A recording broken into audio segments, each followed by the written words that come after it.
Thank you. How's everybody doing? Woo, good. All right. Well, my talk today I put together from a couple different things, kind of a mashup, and I'm calling this Tech and Teens in This Century. And the thing I always like to point out about this century is it's already 10% over, right? It's not the new 21st century anymore. We're already entering the second decade, and I hope we'll call these the teens and not the 2010s or any of that kind of stuff. But, so what is the problem, of course, that we all worry about as people who work with teens and people who think about reading, people who think about books, and it's that damn stare, right? Look at him. He's glossy-eyed. You can see it's a beautiful day outside and he has intentionally shut it out.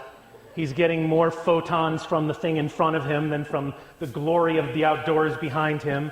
And you know, we tend to forget that for this generation, this isn't really who they are. Who they are is who they present themselves as online. That is as much of a part of their personality as their actual physical presence. And when we think about, you know, kids like this, of course, we can guess what his avatar looks like, and you know, it probably doesn't look that much exactly like him.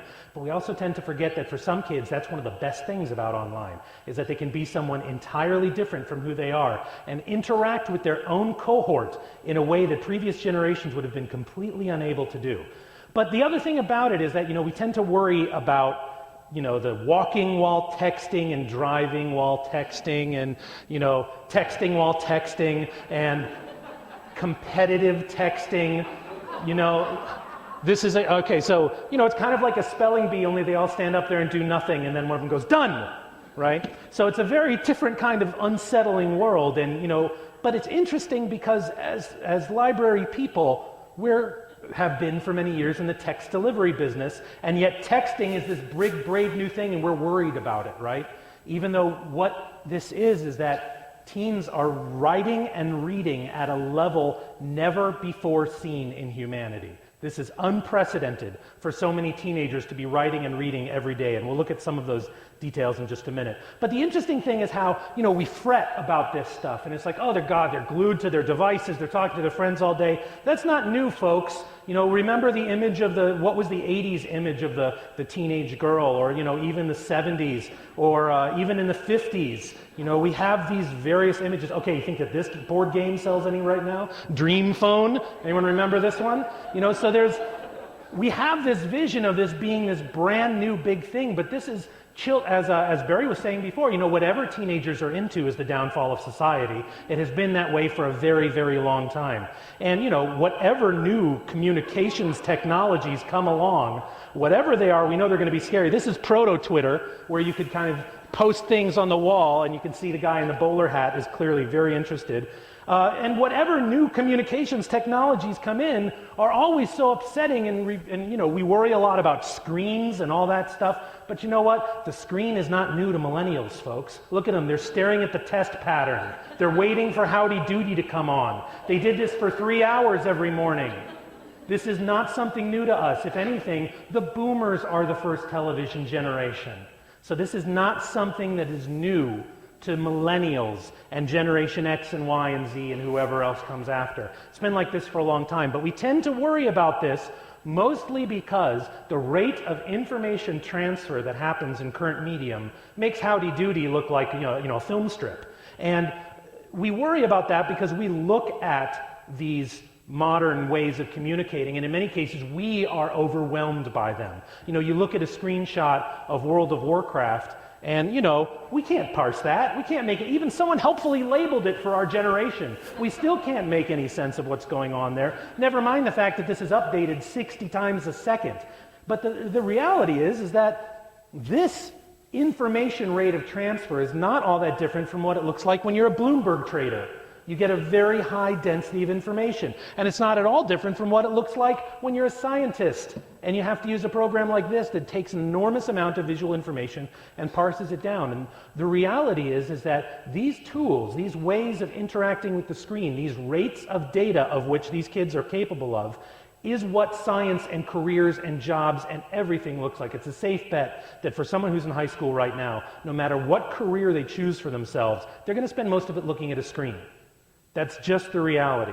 And when we worry about the way that they're spending time with it, you know, it's as if the kid who was going to grow up to be a carpenter, if we were worried that they were playing with blocks too much. You know, these are the tools they're going to use as adults. The more they get to practice with them, even if it looks like idle wastes of time to us, well, the blocks look like an idle waste of time too. So the other part of it is, you know, not just that the 21st century is already 10% over, but the internet revolution, by some standards, is only 15% complete. And that number comes from a guy at Johns Hopkins who did a study of the number of devices that could conceivably connected to the internet. And basically, only about 15% of all the things that the internet can touch have yet been touched. That means we're just getting started. This isn't over. This has hardly begun. And we can barely even envision what's going to come next. But we can envision what's come in the past. And we know that, you know, we're very worried about teens and text in this century. What about in the previous century? Well, here's a snapshot from Library Journal from 1948, and the article, "Youth Librarians Can Defeat Comics." This was the official professional journal of our entire industry, and it was taking a stance that comics, and here's the quote, "If we set out to deliberately undermine the future of our country, to rob our future generations of the ability to think, to talk, to read, to act with intelligence, we could have no more effective weapon than the text message, or than the internet, or than the Facebook status update, or any of those other technologies." What about the century before that? Well, here's something from Punch from, let's see, December of 1858. Okay, and it's about the house telegraph. And let me see if I can read this here. All right, this is satire, but still it's interesting. Let me find the relevant part. "With a house telegraph, it would be a perpetual tete-a-tete. We would always be in company, as it were, with all our acquaintances. Good gracious, we would go so far as to outlive this Boyle's rogue famous bird," or some contemporary media reference, "and be not in two places only, but in every place within the whole range of the house telegraph at once. Solitude would become impossible. The bliss of ignorance would be at an end. We would come near that most miserable of all conceivable conditions of being able to oversee and overhear all that is being done or said concerning us all over London." Sounds familiar, right? I mean, this is exactly the same sort of thing. And if they were fretting about it in 1848, and the telegraph was not the end of face-to-face communication, texting isn't going to be the end of face-to-face communication either. What about the century before that? Here's one of my favorite quotes of all time. "Parents take care to feed their children with a wholesome diet, and yet how unconcerned about the provision for the mind, whether they are furnished with salutary food or with trash, chaff, or poison. How many thousands have, by a free use of such books, corrupted their principles, inflamed their imagination, and vitiated their taste, without balancing that account by any solid advantage."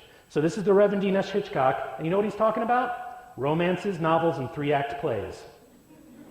So, just like Barry was saying, whatever the kids are into is always the downfall of society. It's always been like this. And at libraries, we know that it's just about serving them and getting them interested, getting them engaged, and getting them, especially as teens, getting them to do something, anything, just do something. Because we know that, you know, the school systems aren't always doing a good job of inspiring kids to do something. And, you know, there were a lot of studies just a couple of years ago, many of which were talking about the precipitous decline in the American school kids' achievement between 4th grade and 12th grade, right? At 4th grade, they're doing pretty good. We're pretty comparable with the rest of the world. By 12th grade, we're bottom of the bucket. But it's funny, somehow it's decided that the solution to this is more testing and higher standards, right? Because those have been working so well up to this point. But what's interesting about that is that what that always has said to me is that, you know, okay, so teenagers start to get bad at this stuff. That makes it a social problem. You know, the challenge is that it's a social cost to be the smart kid. That's not something that we can train out of our kids in schools and libraries. If anything, the more we say, be smart, it's okay, the more like if the librarian says it's okay, that means it's lame, right?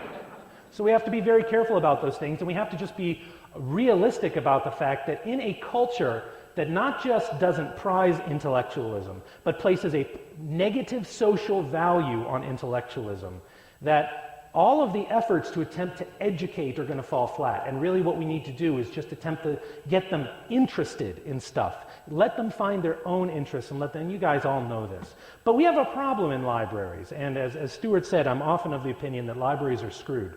And part of the reason why is because we're in this situation now where the rights holders are able to prevent us from doing business the way that we always have, right?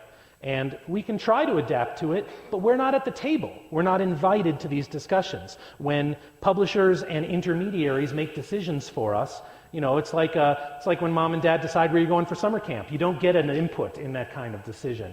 And the big challenge is that we're invested in the codex, and the codex is something that can be owned and shared. But the ebook is not. The ebook is not something that can be owned, and it's not something that can be shared except by the standards. And as we see increasingly, the sharing that is going to be tolerated with ebooks is in direct opposition to the perception of it undermining the market position for those materials. And that's why, you know, you can lend your Kindle books one time ever to anybody. And that's why even Kindle's new lending service, right now it's a limited collection and it's only one book a month. But you know what? That's where it is right now. And let's just remember that Amazon went from, hey, guess what, libraries, you're in, to, guess what, libraries, screw you, in about 2 months. 2 months from the launch of Overdrive for Kindle to the start of Kindle for libraries. And it's not Kindle for people who work at libraries, it's Kindle instead of libraries, right?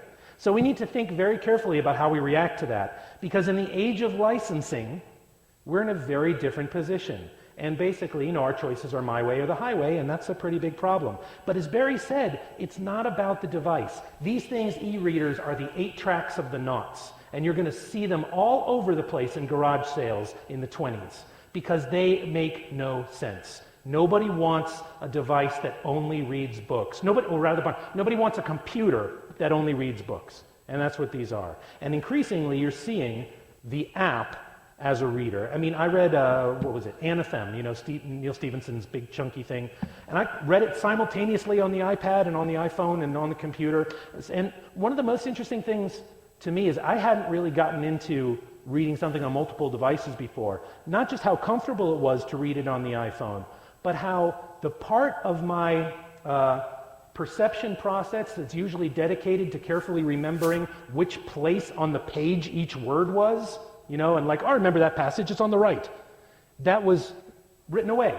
That was no longer in place. I was no longer occupying space in my brain to remember those things because my brain had realized that the format of the content didn't matter. I remember the story. I no longer am burning space remembering what if that page was folded or dog-eared or any of that kind of stuff that just happens. But we know that, you know, especially, again, as Barry said, that there's a big generation gap. And this is a photo from that 2008 article called, it's something about literacy scare, online, are you really reading? So this is from the New York Times. And, you know, it is such a false dichotomy, you know, because literacy and reading is decoding meaning from symbols, right? It's decoding meaning from symbols, being able to parse it and read it. And you can see very rigidly the generation line here. It goes from here to the dresser, and so here to the armoire, you know. So over on the right, we see the print age. Over on the left, we see the laptop age. But they're all reading. They're all reading together. They're doing this together. And, you know, it's funny because we worry about, you always hear, oh, but video games are so antisocial. And it's like, the book people are telling us that our activity is too antisocial? You know? And one thing that I always like to point out when we talk about games and digital literacy and all the different things is that one of the reasons that games are so much more popular than books, and, you know, books are hugely popular with the segment of the audience that's really into it, but games are a mainstream activity. 97% of boys and 93% of girls play video games. Is that true of reading for fun? Will it ever be? No, it will never be. Reading long-form fiction is a niche activity. It's a big niche, and we own it. You know, anyone who devours those books, they got their library card. But that's only a segment of our service populations in any situation. And one of the things I always love to point out is that one of the reasons that you see kids getting into games in a way that they don't get into books is that in many cases, especially at their grade level, the games challenge them cognitively more than the books do. And a lot of times we know that when you know those kids who are always reading the good stuff and we don't worry about them. But for the kids who really can't quite work their way through the good stuff, these games challenge them cognitively in other ways. And the other thing is that we are consistently selling kids short as to what they can actually grok. And Pokemon is one of the best examples of it, because there's 513 of them, and your average elementary schooler or tween knows them all. Not because they studied them, not because there was a test, because they had a reason to know them. And a big part of where I think the curriculum falls down is that they can't see a reason to know these things, especially when we're still trying to get them to memorize the presidents, and they're like, I can get this out of my pocket faster than you can get it out of your head, teach. So there's a big disconnect between the method that we do this. And one of my favorite things about this is Pokemon aren't written for little kids. Prevents ability reduction are not words that we generally expect second graders to be able to understand. And more to the point on the whole issue of decoding meaning from symbols, if you see that little thing next to level 77, they don't teach what that symbol means in elementary school. But if you want to breed your Pokemon, you better know what it means. The one to the right, the blue one. Not the Master Ball. You should all know that that's a Master Ball and that it has a higher catch rate. But that's okay. The other part about this is that Pokemon is a game where it reveals to the player innately a very small percentage of the actual game world. Most of it you have to research and find out yourself. And the example here of timid nature. What does that even mean? Well, there's only one place to find out, and it's not in the Pokemon game. It's on the web. You research it. You go to Bulbapedia, and you find the articles that other kids have written about what timid nature means to find that out. But of course, one of the biggest things, especially when they're doing the studies of reading achievement, is comprehension. Is that kids can parse, but they can't comprehend. Well, they can't comprehend because they don't care about what's in the text. And why should they? When you have game text, the kids want to understand everything. Your average Pokemon cartridge has 200,000 lines of text in it. That's more than the entire elementary school curriculum put together. Only they want to read every line, because they want to know what happens. They're looking for the tidbit of knowledge that will get them to where they want to get to. They don't care about, the stuff that, the horrible story problem worlds that we try to get them to care about. But this is from a Kirby game. If you want to know what the tornado power does, you better be able to read that and make immediate application of it. All the best work on reading comprehension is not about being able to parse and retain, but being able to parse, retain, and immediately apply that knowledge, because that's what sets it in. And games are an amazing framework for giving you information at a high rate of speed, requiring you to parse out the relevant bit and then immediately put it into practice. That's what key of comprehension is. The other thing is, while at the same time we're so worried about the rote memorization stuff, there's no better tool for teaching a kid what to remember and what not to remember than Pokemon. I mean, there's 513 of those little guys, and learning to be good at Pokemon is not so much about remembering all these guys or studying them. It's about knowing what you need to keep in your brain and learning what's okay to keep in your pocket or on the web or on somewhere else. And one of the biggest parts of that is the Pokemon type matchup table. Okay, so there are 17 types of Pokemon. Actually, I think there might be more, because I think there are some new ones in black and white. But each Pokemon, each attack has one of those 17 types, and each Pokemon has one or two of those 17 types. Each one of those attack versus target combines to one of 6 possible results in terms of uber effective, super effective, regular effective, not at all effective, etc. That is a knowledge space of 5,200 possible cells, each with 6 different values. And the better you know that table, the better you play at Pokemon. Here's a reason for you. You're going to succeed at this. And one of the best things when we do Pokemon events at the library, for many kids, that's the only place in their entire lives that they get to experience competitive success. At the schools, the only place you get to have competitive success is if you won the genetic lottery and you're the biggest and the strongest. Right? If you're not the biggest and the strongest in your class, you will never be competitively successful in front of your peers at school. Unless you're at the spelling bee, and is that really something you want your friends to know about? Right? So realistically, what we've seen at our own Pokemon events is that kids who don't ever get an opportunity to get the admiration of their peers for their prowess get it at the library. The library is the place to recognize this stuff and to make all this happen. There's also, all kinds of spatial reasoning. This is a chart that was made by kids mapping out the Pokemon underground. But one of the most interesting things about it is the way that video games employ hierarchical knowledge systems and knowledge spaces. This is from Civilization. And it models this stuff in such a way that kids get engaged in it. There's a fantastic piece by, there's a study done by Kurt Squire and Constance Steinkuhler at the University of Wisconsin-Madison about taking the game Civilization into an after-school program for at-risk kids. And one of the things that they found is basically by the end of the program, all of the kids were checking out books about the history of the Peloponnesian War because they wanted to beat the grad student. This is a way to motivate them, to get them interested in things. There was one kid saying, hey, I may be interested in politics now. These were kids who were sent to this thing as detention. And because of this game, it turned them around because the game was a more interactive, involving, and flexible knowledge space than anything in text that they had access to. Not sure what this next... Hang on a minute. Okay. So the one other thing, and of course we worry a lot about information literacy, right?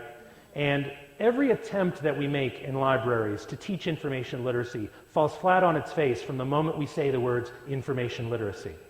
Because it's just a total non-starter. But when a kid goes to search for Pokemon on Google, and the thing is, again, one thing to remember about today's teens is that they all grew up on Pokemon, all of them. That is a very dominant media, and it's still going strong. Pokemon is one of the game things that we do at the library that has the widest age range, because we've got people in their 20s who played the versions of the early 90s, and then we've got high schoolers who are still coming to these events to teach the little kids and school them as the opportunity presents itself. And you've got the little kids who are trying to learn from the big kids. But if you just type the word Pokemon into Google, you don't find a lot of good stuff. You got to develop search strategies. And the biggest thing is that transition from sort of the indexed, where do you look, everything's in its place, to the probability exercise of searching the web. You're not entering the words you're looking for. You're entering the words that you determine are the most likely to appear on the page that you are looking for. So you're kind of creating a model of the entire internet in your brain and trying to decide what words appear on the page you're looking for and searching for those. It's a totally different paradigm. Kids have to learn it to find out this stuff for themselves because they can't ask mom or dad. They don't know anything about searching. They say, try Bing, right? So the other thing is that in addition to all the hard stuff, sort of the real sort of nitty-gritty cognitive power, there's also all the soft skills that games teach so well and that our school systems really struggle with, like perseverance. This is not something we do well at school. You get one chance, and if you don't, you go down to the special reading room in the basement, right? So in video games, one of the best things about it is you can try over and over and over again until you get it right at no cost to you. None. You can repeat it and learn every time. There's a completely different learning paradigm, and it's part of the reason that kids are able to achieve such things in the game world that educational experts would say kids that age are not capable of. The other part of success requires risk.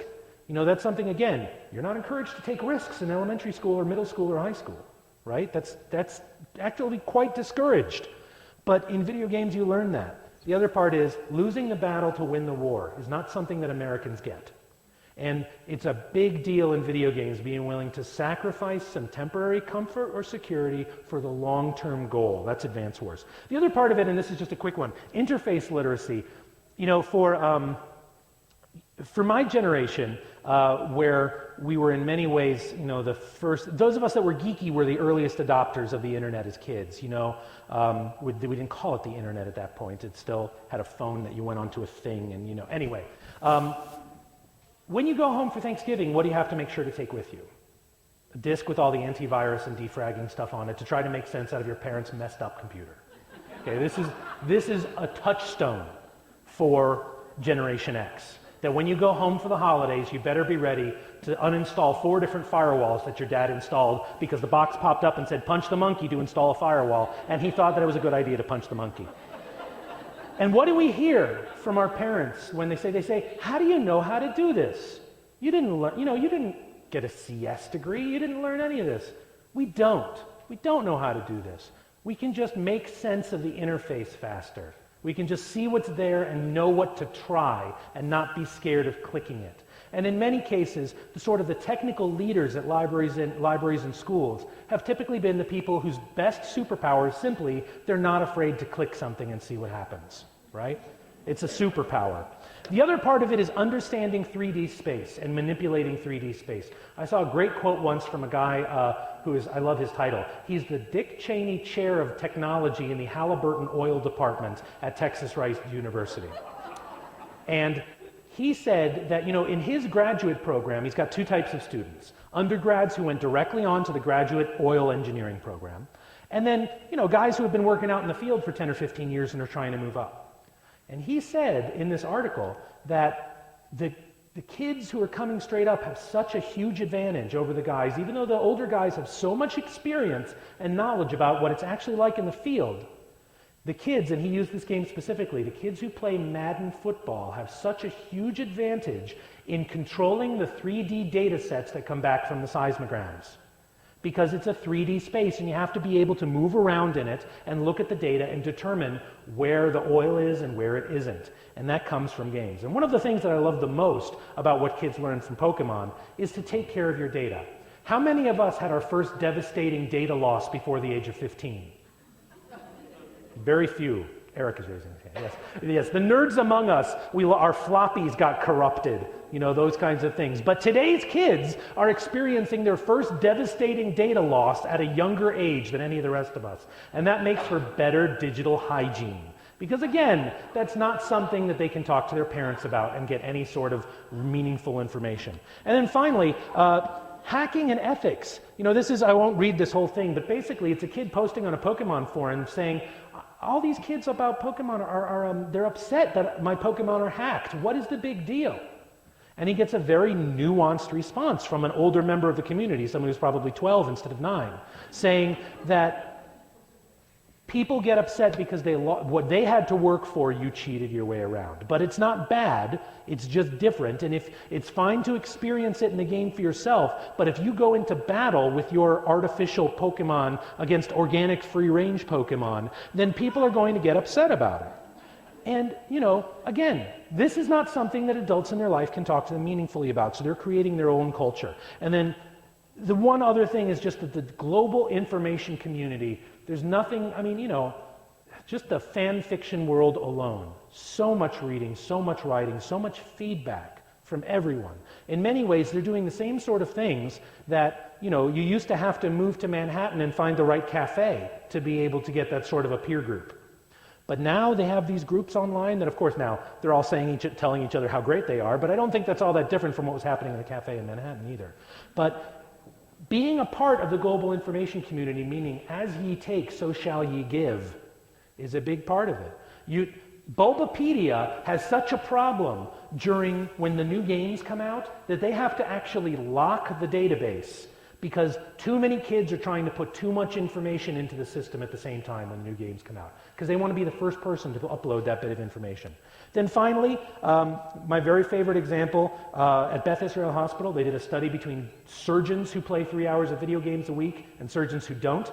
The surgeons who play 3 hours of video games a week make 37% fewer mistakes and perform 27% faster than their non-gaming peers. And the game they used in the experiment was Super Monkey Ball. So the next time you're about to go under the knife, be sure to ask your doctor how many hours of Super Monkey Ball they played this week before you agree, or maybe you need a second opinion.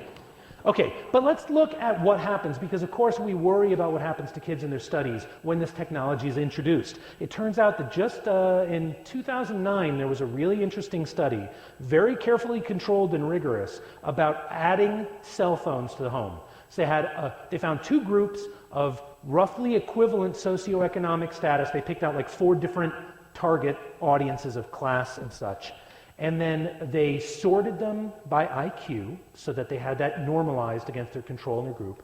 And then half the kids they gave a new mobile phone with unlimited texting, and the other half they didn't.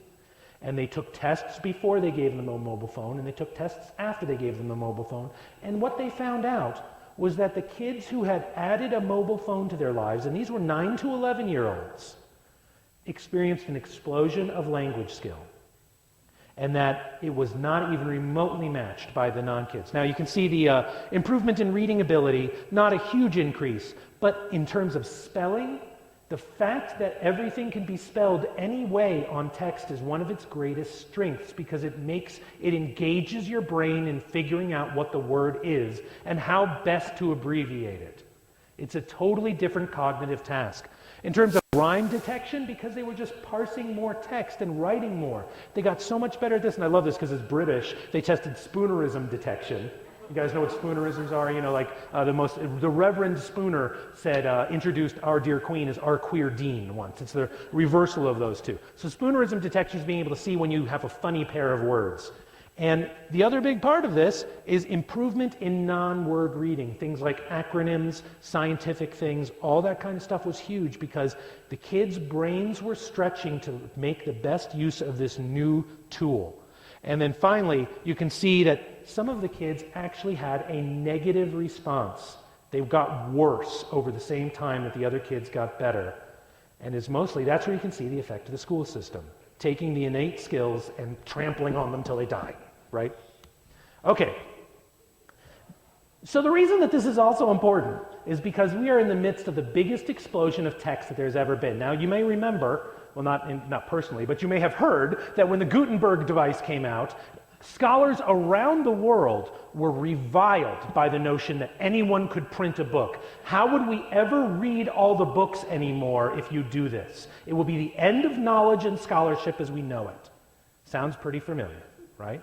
But in reality, it was the biggest explosion until now. This is Gutenberg Schmutenberg moment is where we're at right now. This makes the printing press look like a flash in the pan by comparison. So in 2001, 10 years ago, Google indexed 1.5 billion pages. Last week, it's 48 billion pages. Now, 1.5 to 48 doesn't sound like too much. It's a 3,200% increase, or in other words, 12 million new pages added to Google's index every single day. Now the scholars are really freaking out, right? But the point is that more humans are reading and writing than at any point in human history. This is big. This is wonderful for us. This is a great thing. And the only problem is none of it is happening in places like this, right? And this is our brand as libraries, the book temple, right? You better be quiet because we're all revering the information here. And of course, we know that many libraries have gotten past that part of it. But we can't deny the fact that our entire buildings are built around this one thing, around this one technology. And if you had put a Kindle outside your building, or if you'd put a laser disc outside your building, it would have been a pretty silly thing. And if we're not careful, especially in this time of tax-adverse electorates, we're in a very tough spot, and our memorial libraries could rapidly become library memorials. And one of the things that you often hear, and I know we have not heard it today, and I couldn't agree more with Barry, that the book isn't going anywhere, but we also have to remind ourselves that it may have peaked as a format. And you often hear, well, kids aren't even going to know what books are. Well, that's bullshit. And the reason why is because there's not a 21st century kid in the world who doesn't know what a candle is. This is a technology for giving light that is so obsolete it can kill you and your family and destroy all your property. Okay? Our friend the light bulb would never do that to us, right? And yet, there's not a kid on the planet who doesn't know what these are, no matter how rarefied and sterilized and technological their life is. The reason why, it's because it's not about what it's for, it's about how we use it. And we use it for ritual, for atmosphere, for romance, for experience. And that's a very bright future for the book. We're going to see it used in similar ways. It could be one of the most special gifts that a 21st century person would have as an object, because there's going to be a lot fewer of them printed as objects, I believe. The other part of it is the books that are published, the candles that are produced now are made to do completely different things than they were when they were essential to give light. Go to the grocery store and see if you can pick out the candle that gives the most light. It doesn't even say on the box how much light it gives. The thing it was built to do is now irrelevant to the fact of whether or not you will buy it. Instead, what does matter? What it smells like, right? If it's appropriate for gifting, what candle holders it's compatible with, right? And what's interesting is that one of the things that we've seen for the past couple medias that have become outmoded, and again, I always like to make the distinction between outmoded and obsolete. Obsolete technologies never truly disappear. We always talk about the buggy whip. There's still people making a living selling buggy whips. There's still people buying buggy whips. They're just not used on horses. So when we think about all that stuff, the reality is that these industries collapse typically by 2 orders of magnitude when they become outmoded. The candle industry now is about 1% of the size that it was when everyone had to have them for light. And, it's still a $2 billion industry in the US, which actually is 10% or almost 10% of the publishing industry in the US. But what else is a $2 billion industry in the US? Well, whale watching is a $2 billion industry in the US, and Yu-Gi-Oh! Is a $2 billion industry in the US. So you might see print publishing collapse to the size where it's the same as one of the big franchises. Now, a real quick interesting anecdote about Yu-Gi-Oh!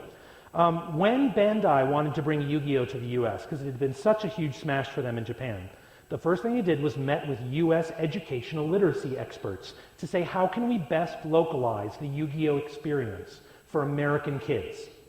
And the expert says, well, tell us a little bit about your cute little card game. And they said, well, there's 10,000 cards. And then they said, wait, stop right there. You can't sell 10,000 cards to Americans. It won't work. Well, of course, the business model doesn't work if there aren't 10,000 cards. So they went ahead and they did 10,000 cards anyway. And one of the interesting things about Yu-Gi-Oh! Cards is that the instructions on the card that says what that monster can do is written in academic English. It's like four syllable words all across the place. In the event that the unencumbered alia, it's all this big language. And one of the things, Henry Jenkins says this in his amazing book, What Video Games Have to Teach Us About Learning and Literacy. One of the things that they found in a longitudinal study of Yu-Gi-Oh! Players is that there's no achievement gap in Yu-Gi-Oh! Even though these words are words that are thought to have a fairly narrow cultural market and a fairly small number of children who are capable of reading them. The kids can read them when there's a reason to.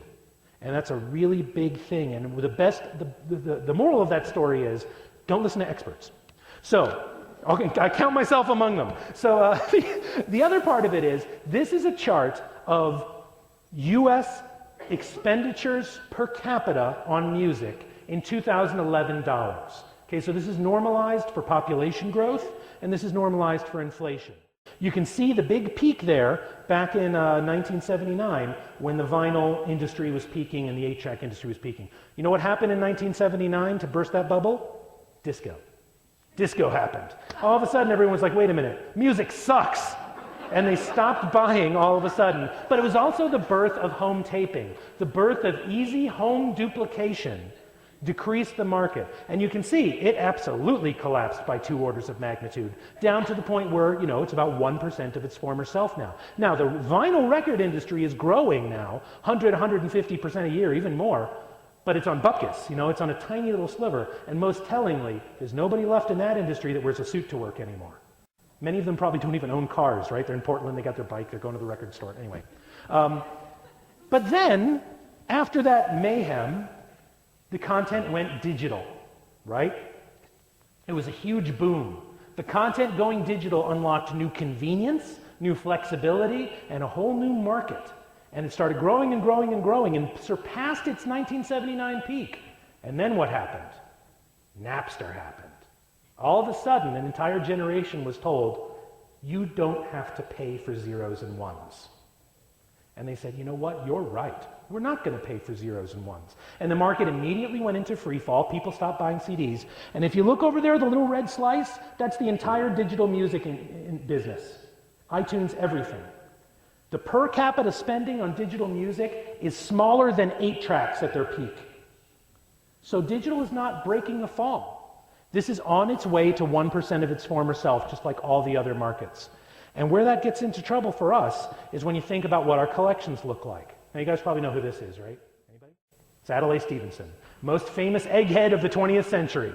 And how is he demonstrating to us how brilliant and smart he is? By posing in front of his collection of dead trees. Now, and the bow tie, right? The bow tie is a dead giveaway.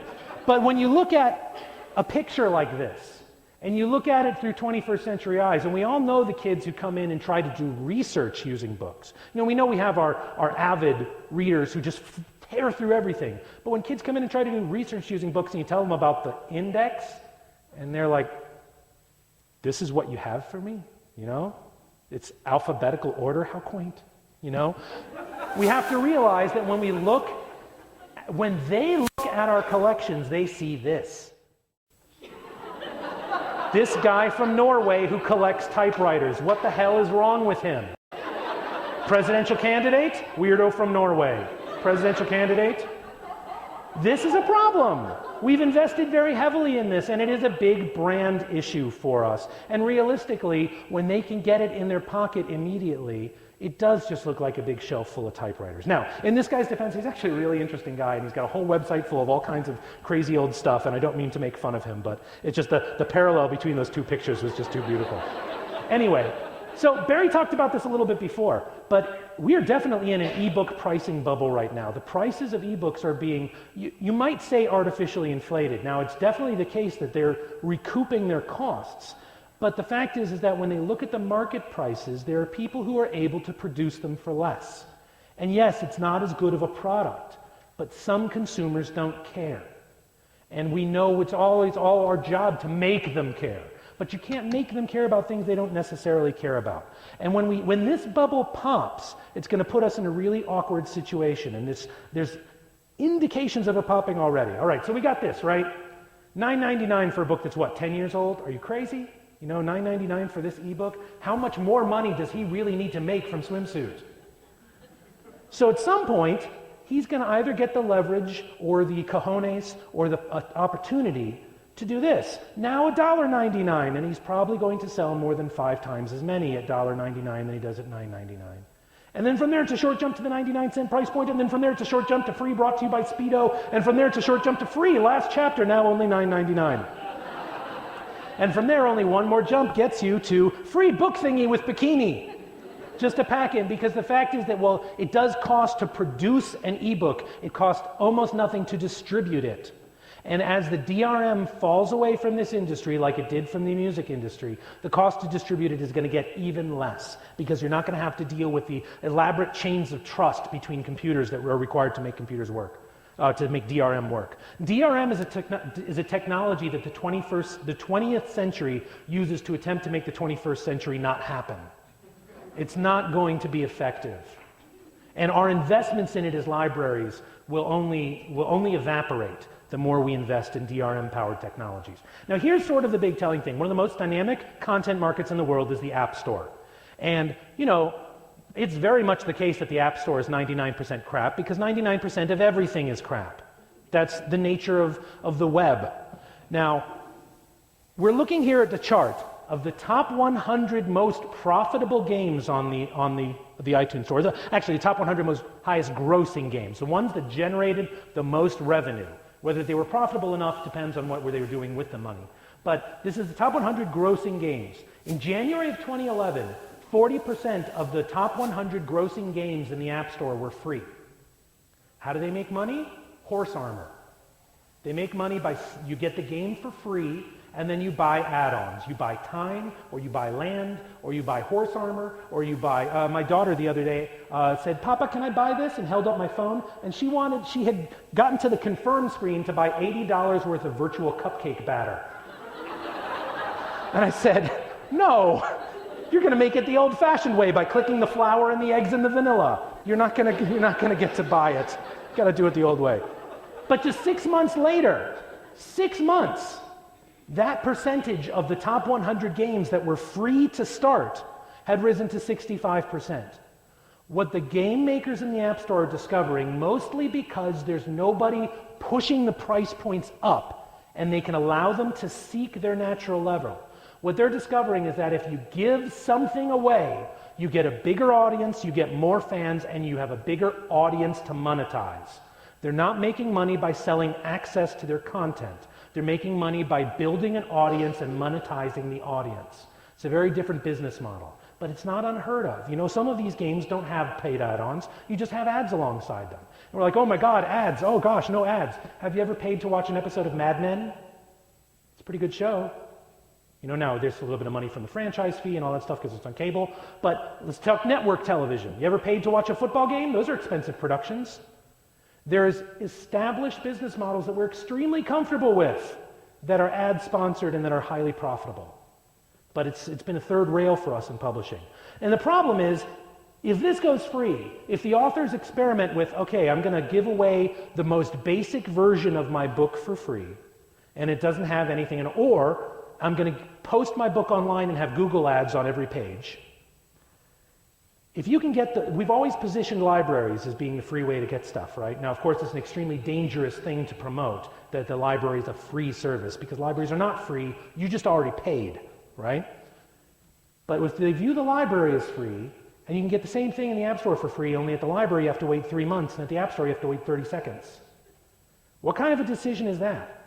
And how does that make them feel when the tax bill arrives? Or, as the Amazon lending library grows, and you get more publishers in it, and the publishers realize that it wasn't the end of the world to allow people to borrow this stuff. And that service grows, and their choice is $80 a year for Amazon Prime, and I get basically Netflix and Spotify and a library, and I get instant overnight shipping on everything, or $150 a year for library and through my taxes. That's not much of a decision. And in today's tax-averse climate, this is a very real thing to worry about. So just as a final sort of takeaway, and so then what? What do we do if we're totally boxed out of the commercial publishing industry? Well, we put ourselves into the commercial publishing industry. This is the library at Alexandria. It was one of the 7 wonders of the world. It wasn't one of the 7 wonders of the world because they provided subsidized access to the hottest new clay tablets from Babylon. It was one of the 7 wonders of the world because it organized and stored the information of the community, not importing information for the community. The story is that when a boat would dock at the ancient port of Alexandria, the proto-librarians would jump up from their staff meeting, throw on their loincloths and grab their bone clubs, run down to the dock, swarm above the boat, seize all the documents on the boat, carry them back to the library. The scribes would laboriously make a copy of each document, and then they would take the copies back to the boat. That was what they called collection development. So that wasn't about buying things that people could also buy across the street at Tablets or Us. And you know, was it like stone tablets, right? This was about storing and organizing information of the community. And there is more value for all libraries in stuff like this that doesn't exist anywhere else than in stuff that not only exists in 10,000 other libraries around the world, but also exists across the street in great stacks at Target or Walmart. But the other big part of it is the content creations of our communities, the things that they make themselves, right? They might be willing to give it to Amazon in hopes of monetizing it, but you know, one thing that has passed out of our society is the young garage band's desire to get signed to a major label. They don't want that anymore because they know that they get screwed. They don't want it. They want to retain ownership of their creative works. And just like nobody wants to sign anymore, in a couple of years, nobody's going to want to post their Facebook photos, post their photos to Facebook anymore because Facebook owns those too. Your tweets are owned by Twitter. We don't own these things when you post them to a major corporate online product. But the library can provide services, ways to promote content to the entire world, and allow the creators to retain the ownership of the stuff that they make. We can give them the infrastructure for distribution without seizing from them the monetary rights for their stuff. So more stuff like this and less stuff like this. Because as big as this has been for us, we'll never meet that peak. We can never meet all the demand for these contents. And we'll go broke trying, especially at the prices that we have to pay. You know, with some of the new services, there are services right now that you can subscribe to as a library where you not pay less than retail, you pay more than retail to deliver these materials. You even pay more than retail per use to distribute content to your public. That's not going to work. What libraries need to have is unique value, unique content, stuff that doesn't exist anywhere else. For your school library, it's the information of the school created by the students. Are you maintaining an archive of all the papers that the kids wrote? No, nobody does that, but we should be doing that because that's the information of our community in schools. At the public libraries, many of us have small, and outstanding little archival history projects. We should be spending as much on that as we used to on collections, or spending as much on events. Can you imagine what a public library would look like if we spent half as much on events as we do on collections? And the thing is if you record that event, you've made permanent value for your community that nobody can take away. When you spend half your collection on digital objects, The contract could change or the company could go out of business and then it's gone. And that's not a good use of taxpayer funds. So one other thing is about unique experiences. And this is just to wrap up. I just want to talk for just a minute about our summer game that we did this last year at Ann Arbor. One of the things that we discovered is that by taking the word reading out of our summer reading program, everybody read a whole lot more. And it's because, the sort of traditional summer reading program, read 10 books and get an ice cream cone. That's not a game, that's homework, right? And this is summer. They don't want to do homework in summer. They want to have fun. They want to play. They want to do things. So what we came up with was a system for encouraging them to do things that was fun and exciting and enticing, and that also kind of sneakily along the way taught them things. Not up front. It just kind of worked out that way. So I'm just going to touch on a couple of these badges real quick.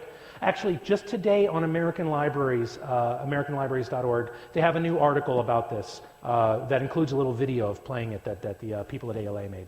So, just a couple of our badges. So basically what we said is we're going to keep the paper games that people who are used to playing the paper game can still play the paper game. But when you finish the paper game, you get 1,000 points in the online game.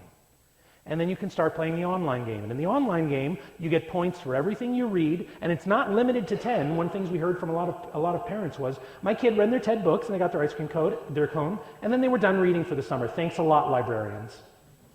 So we wanted to get to a point where they had an open-ended structure for incentivizing reading and other activities, including watching movies, including listening to music, including playing video games, because we want them to do something, right?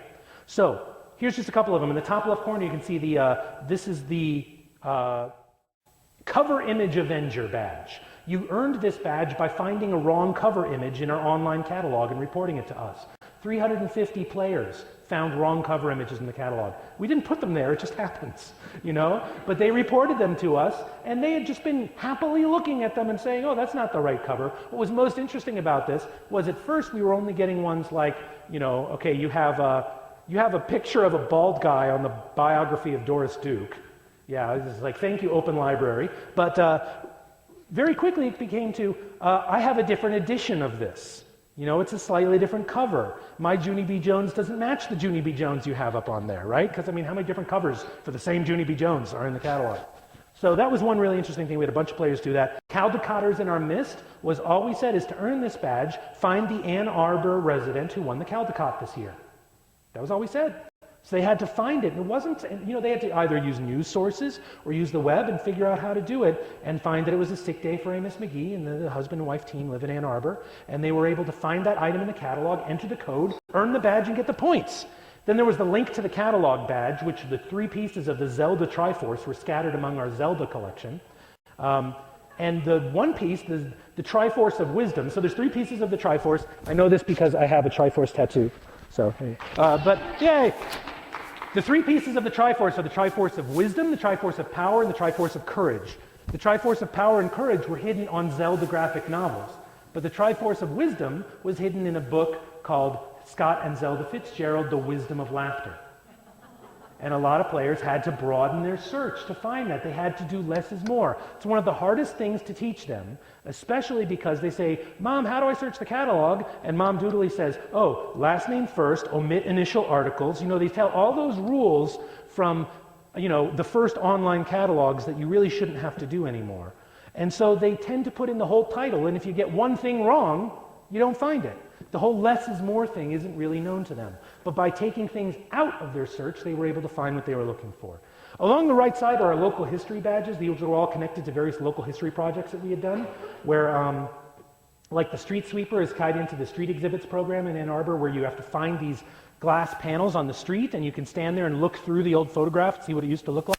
Half the code was on the panel itself. The other half of the code was on the online version of the panel. So you had to visit those 2 things, figure out that it's all there in both places to earn the code for that. Branch Explorer required you to check in at all 5 of our branches to earn that badge. One of the first things we heard is, I already visited all 4 branches and I didn't get the badge. It's like, you just unlocked the there are 5 branches achievement. So the other part of it was that this is the P.G. Wodehouse badge, Woodhouse. This one you had to find 10 works with Woodhouse as a title or an additional author that were published in a year ending with a 5. That was what you had to do that. So you had to develop some enhanced catalog searching skills to do that. The Great Scott badge is not a Back to the Future badge. It was you had to find the phrase Great Scott in our catalog. If you just typed in Great Scott for your keywords, you got like 200 items. If you put quotes Great Scott, you got 4 items. And those were the 4 that had the code in them.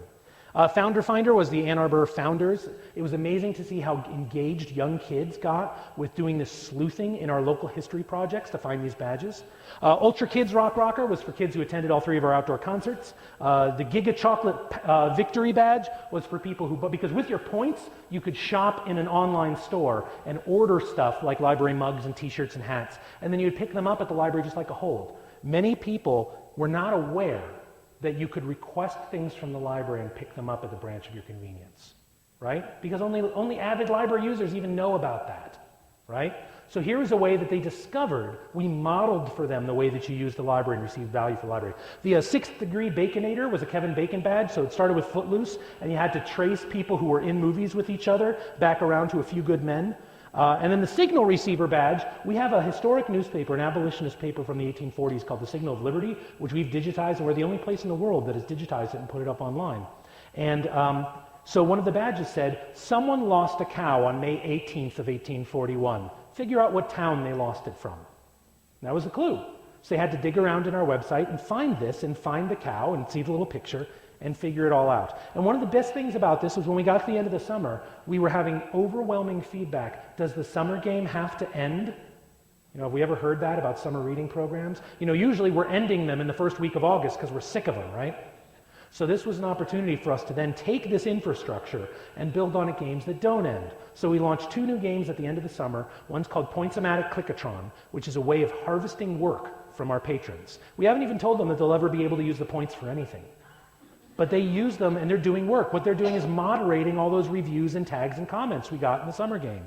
And then we launched Treasure Quest, which if you've read Ernest Cline's Ready Player One, it is a fantastic book. You've got to read it. It's awesome.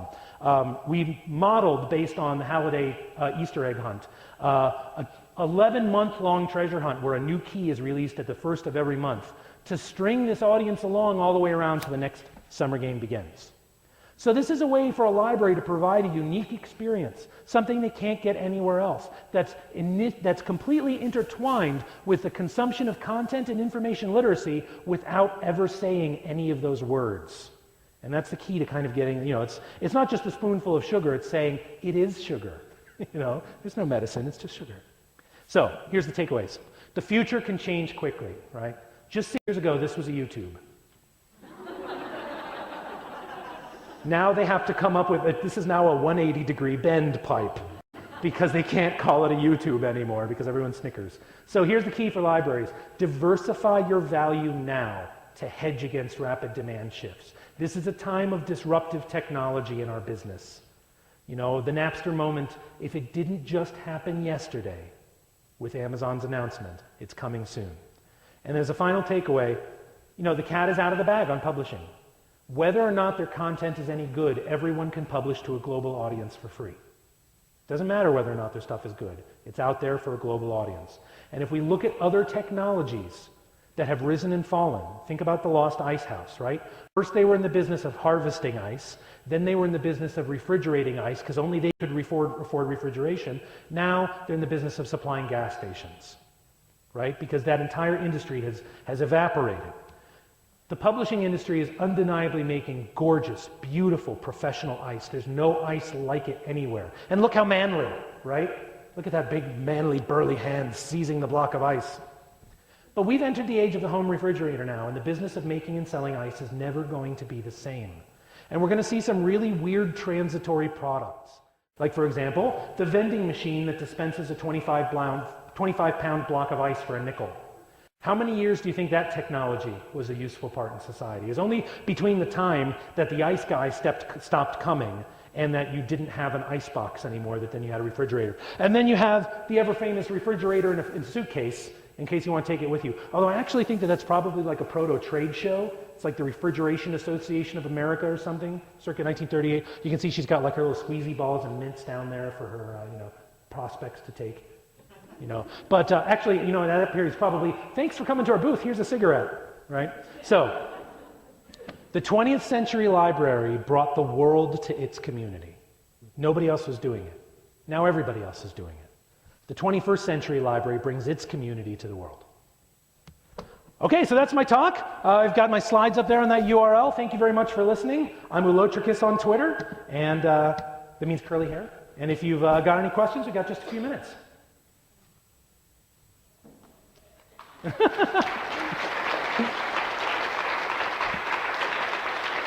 Anybody? Yes? I'm wondering about the technology being accessible to everybody, especially those who might not have the means. Yep, that's a very good question, and of course we think about it a lot in libraries. But part of it is the internet isn't a mature technology yet. Refrigeration is a mature technology. Do we ever worry about the refrigeration divide? Do people in public health worry about the refrigeration divide? People living under the poverty line, 97% of Americans living under the poverty line own a refrigerator. Because the technology is mature, it's ubiquitous, and it's long-lasting. All this stuff is going to get there. We're still in the age of the early adopter, and it's going to be a rocky road for the have-nots. But it's going to reach the point where this technology is ubiquitous as cable television or televisions or the refrigerators and as essential. And people are, and it's probably going to happen through the cell phone. Because, today's $300 handset is tomorrow's $5 freebie. And, even the non-working poor, as we know at public libraries, a lot of the street people have access to telephones, And it's not that it's not an issue, it's that it's not a permanent issue. And it's something that, and one of the things for us as libraries is we know what a critical role we provide in supporting those communities, but don't ever tell anyone, because that is not a core value in this America right now. And if you ever attempt to sell the value of your library as we provide to those who can't afford it critical services, that you just lost a supporter in many cases. So it's kind of like it's our secret mission in an uncharted space. We're here to get you your latest John Grisham thing or whatever it is that you're interested in. And we also quietly help these other people who really need help. So I think that there is a way for libraries of any size and level of resource and any type of government structure to do unique things for their community and slowly transition from the, we buy the stuff, you take the stuff model to the we collect and make the stuff and you give it to us. Thank you very much. Thanks, everybody.